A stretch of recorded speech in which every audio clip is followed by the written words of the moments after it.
উলবেড়িয়া হাসপাতালের ওই senior resident ডক্টরের কপাল খুব ভালো। দুষ্কৃতীরা শুধু তার হাতটা মুচড়ে দিয়েছে, লাগাতার চড়থাপ্পড় মেরেছে, একত্র গালিগালাজ দিয়েছে, আর বাইরে বেরোলে ধর্ষণ করে দেওয়ার হুমকি দিয়েছে। ধর্ষণ যখন করেনি, ছোটখাটো একটু মারপিট করে হাতটা গরম করেছে, তা নিয়ে আর ঝামেলা করে কি হবে?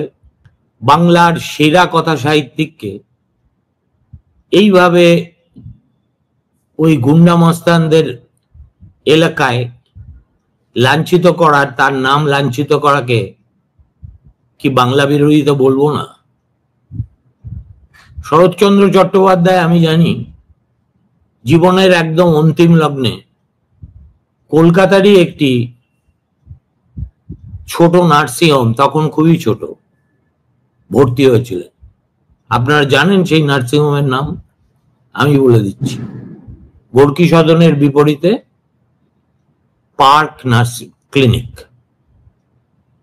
আপনারা যদি কখনো যান, দেখবেন ওই ক্লিনিকের একতলায় প্রথম ছবিটাই হলো শরৎবাবুর, তার তলায় লেখা, তার চিকিৎসা করতে পেরে আমরা নিজেদের ধন্য মনে করি। আর কোথাকার কোন উলবেড়িয়া, সেখানে শরৎবাবুর নামে হাসপাতাল।